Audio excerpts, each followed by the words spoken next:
Salve, salve pessoal! Você já ouviu falar um termo que está muito na moda? Biohacking.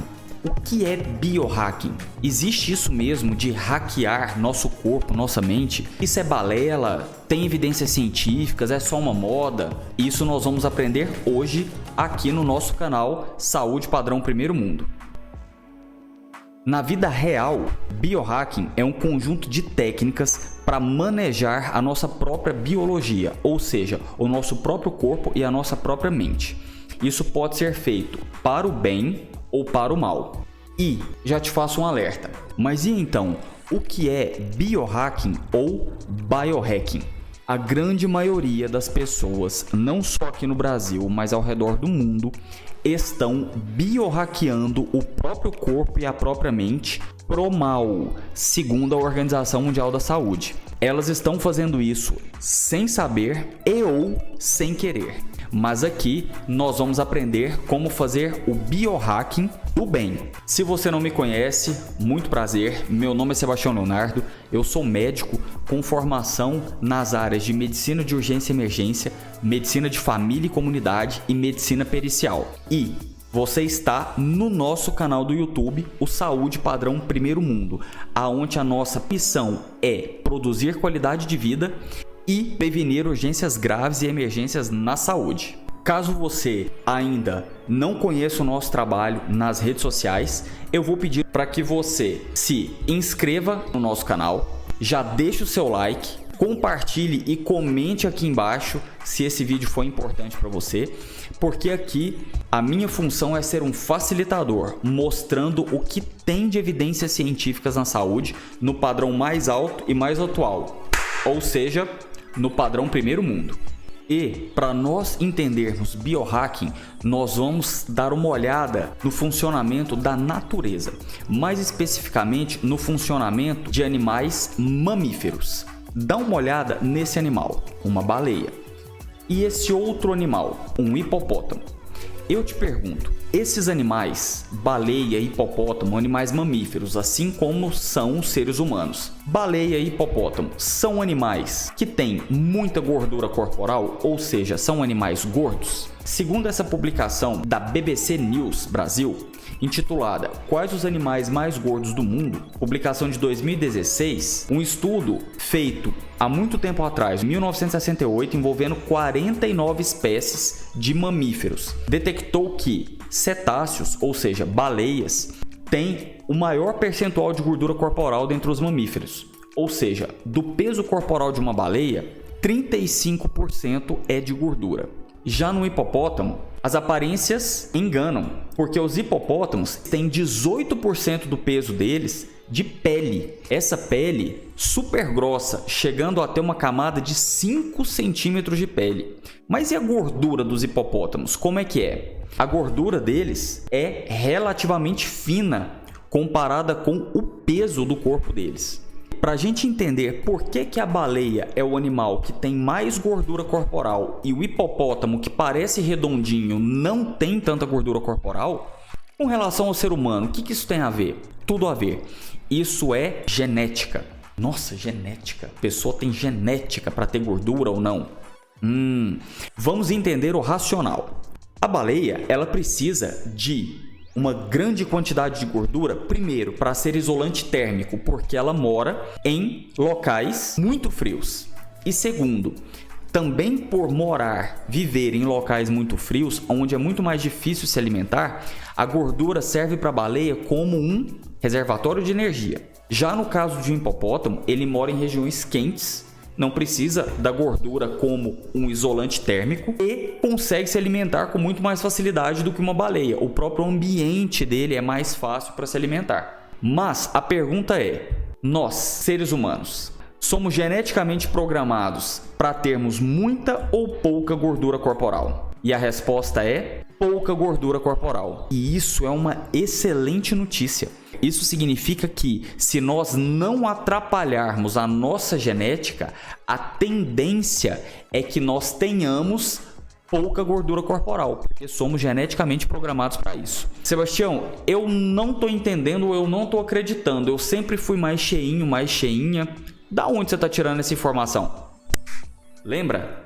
Tudo que eu falar, eu sou obrigado a provar, com evidências científicas, sempre no padrão mais alto e mais atual, ou seja, no padrão primeiro mundo. Dá uma olhada, segundo a tabela do American Council of Exercise, do Conselho Americano de Exercício Físico, nós temos separados por sexo, mulheres e homens, sexo feminino e masculino, níveis de gordura diferentes, pegando o mínimo de gordura que uma pessoa precisa para poder não estar doente, até níveis de gordura aonde a pessoa está de fato doente, que é obesidade.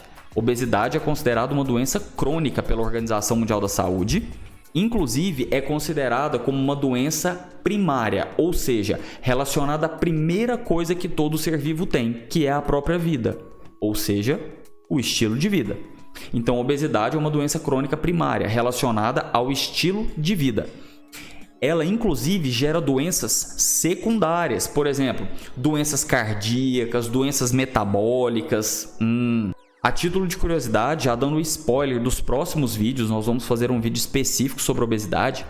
Obesidade é a segunda principal causa de morte no mundo, relacionado a doenças crônicas primárias, doenças crônicas relacionadas ao estilo de vida. Mas dá uma olhada aqui. O mínimo de gordura para uma mulher ter e não ser doente por falta de gordura, porque falta de gordura corporal dificulta inclusive a produção de hormônios em homens e mulheres, ao passo que o corpo ele se coloca numa situação de sobrevivência, de luta ou fuga. Então ele não passa a funcionar normalmente, no melhor dele, mas sim só focado em sobreviver. Então a gente tem que ter um mínimo de gordura corporal, sim. Dá uma olhada então que o mínimo de gordura corporal para uma mulher é 10% e o mínimo de gordura corporal para um homem é 2%. Mas o extremo oposto, quando a gordura corporal já é doença, 32% ou mais de gordura corporal para mulheres ou 25% ou mais de gordura corporal para homens já é considerado obesidade, já é uma doença crônica, segundo a Organização Mundial da Saúde. Uma outra forma de detectar obesidade é fazendo o cálculo do IMC, o índice de massa corporal. Para saber se nós estamos fora do peso, nós pegamos o peso em quilos, dividimos pela altura em metros e dividimos pela altura em metros de novo. Um exemplo, eu peso 78 quilos, dividido pela minha altura, 1,78 metro, dividido pela minha altura de novo, 1,78. O meu IMC está por volta de 24,7. Entre 18,5 esse cálculo e 24,9 o peso está ideal. Essa é uma forma de detectar, por exemplo, obesidade. Outra forma de detectar obesidade é com o percentual de gordura. Mas calma, nós vamos ter vídeos específicos sobre isso aqui no canal. O mais importante é saber o seguinte: nós não somos contra as pessoas que estão obesas. Pelo contrário, eu já tive o IMC pertinho de 30. De 30 para cima é obesidade. Eu usava calça jeans número 46. Então já cheguei ali no limite para obesidade, tá? A nossa questão é falar sobre saúde. Nós não somos contra as pessoas que têm algum problema de saúde. Nós somos contra as doenças. E para isso que existe o biohacking do bem. Dá uma olhada, por exemplo, nessa tabela que mostra a variação de gordura corporal em mulheres e em homens. De 32% para mais, as mulheres são consideradas obesas. E de 25% para mais, os homens são considerados obesos. Repare o seguinte, a diferença de uma mulher com 15, 20% de gordura para uma mulher com 35% de gordura. O tanto que o aspecto é que a pessoa vai ficando mais redondinha. A mesma coisa acontece com o homem. Olha aqui, 8, 12% de gordura. E quando ele tem 25% de gordura, o aspecto é que ele vai ficando mais redondinho. E, novamente, isso não é uma crítica à parte estética das pessoas, de forma nenhuma. Tanto que eu falo para minha esposa, é uma preferência pessoal minha, que ela fique com mais curvas, mas não que ela acumule gordura em um nível que a torne doente. Lembra que eu falei que meu IMC era praticamente 30 e eu usava calças número 46? Então, o que nós não queremos é que as pessoas fiquem doentes. Mas Os seres humanos que ficam com um aspecto mais redondinho, diferente de um hipopótamo, o hipopótamo parece redondinho por quê? Porque ele tem órgãos grandes, estrutura óssea grande. Ele não tem uma grande capa de gordura como o ser humano acumula. Ao mesmo tempo que o ser humano também não precisa de uma grande quantidade de gordura como uma baleia, porque a gente não mora em locais super frios e a gente não tem tanta dificuldade alimentar como se a gente estivesse morando, por exemplo, na selva. Falando isso, inclusive como uma pessoa que já morou em local muito frio. A minha formação em medicina de urgência e emergência foi na França, 2014, 2015. Lá eu peguei temperatura de menos 5 graus com sensação térmica de menos 10. Só que, apesar de a gente engordar um pouco mais em locais frios, nós temos tecnologia desde a época das cavernas, com cobertores para a gente se manter aquecido, com alimentos que a gente estoca para a gente não precisar sair para caçar, não é verdade? Então, mesmo em cenários mais difíceis, a gente não precisa acumular gordura como uma baleia precisa, para fazer isolante térmico e para fazer reserva de energia.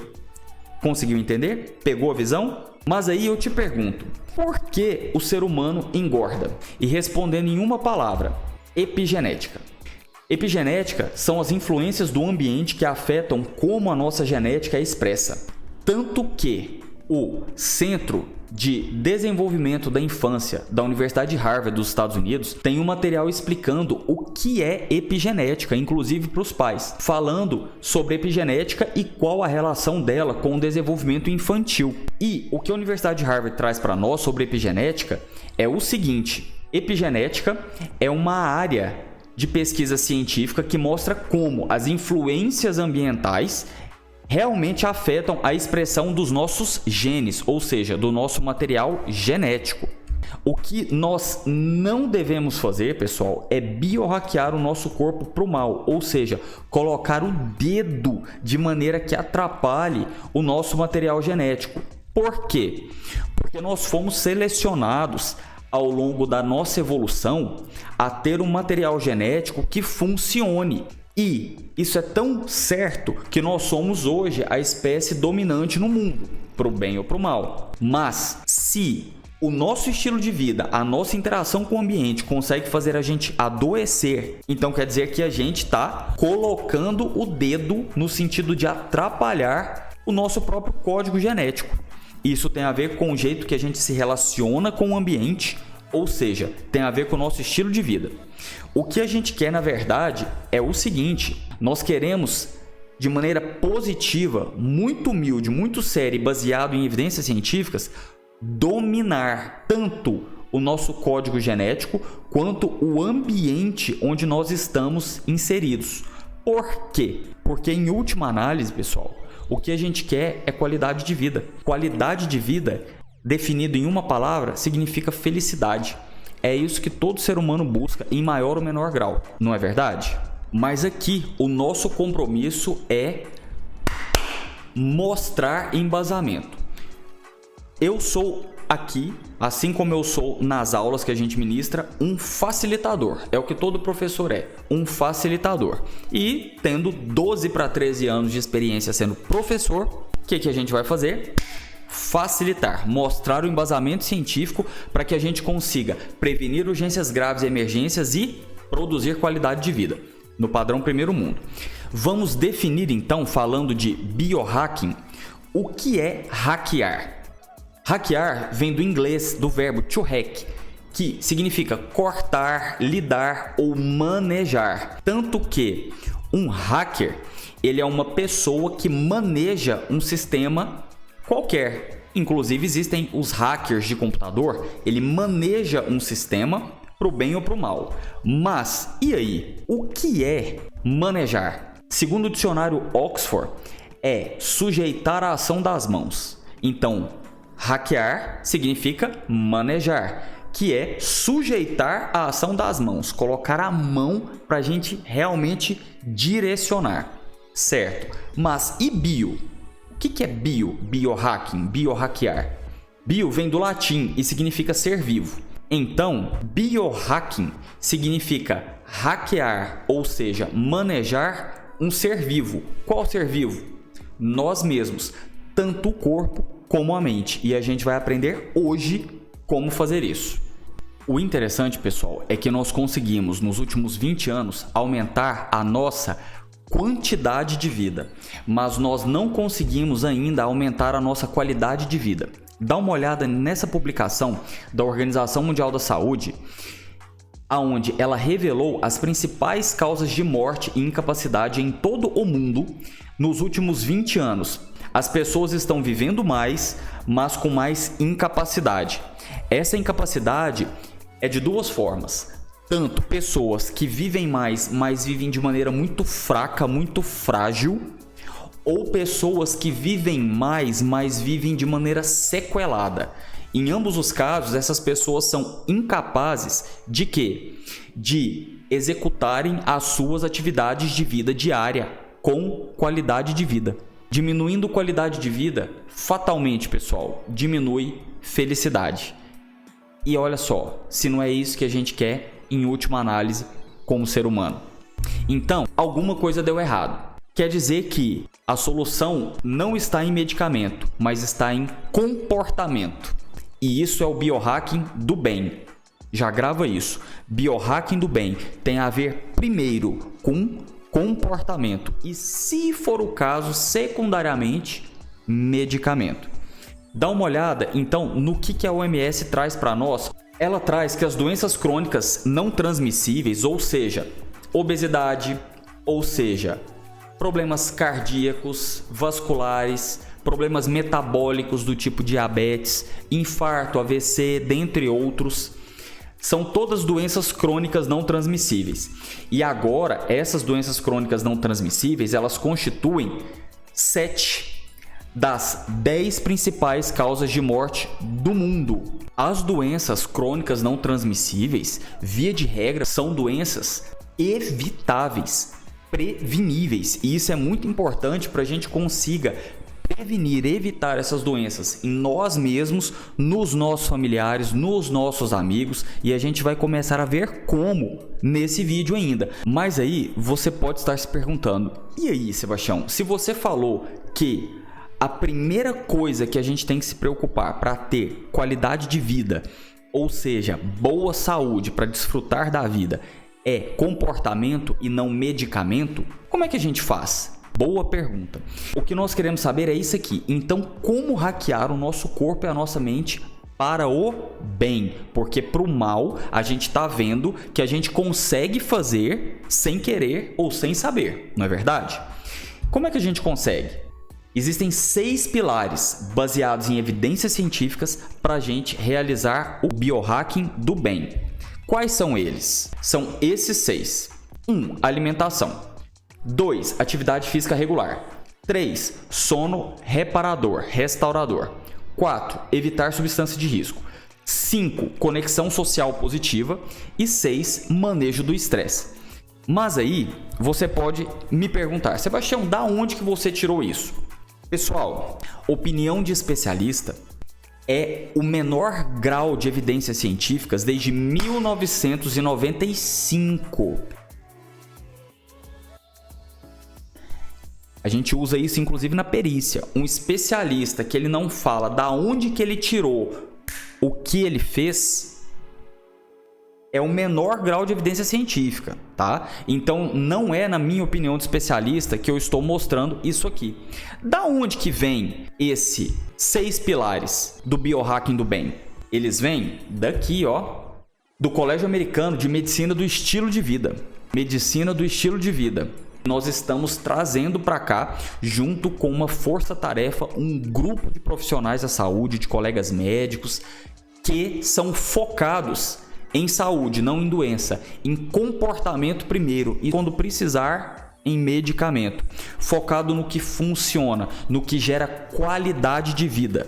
E, segundo o Colégio Americano de Medicina do Estilo de Vida, a medicina do estilo de vida é uma especialidade médica lá nos Estados Unidos, de fato já é uma especialidade médica, aqui no Brasil ainda não, que utiliza intervenções terapêuticas no estilo de vida. ou seja, no comportamento das pessoas. E o objetivo é utilizar essas intervenções no estilo de vida, no comportamento, como modalidade primária, como primeira linha de tratamento para tratar doenças crônicas. Lembra aquelas doenças crônicas não transmissíveis, que das 10 principais causas de morte no mundo, 7 são dessas doenças crônicas não transmissíveis? Então, medicina do estilo de vida foi desenvolvida para tratar isso.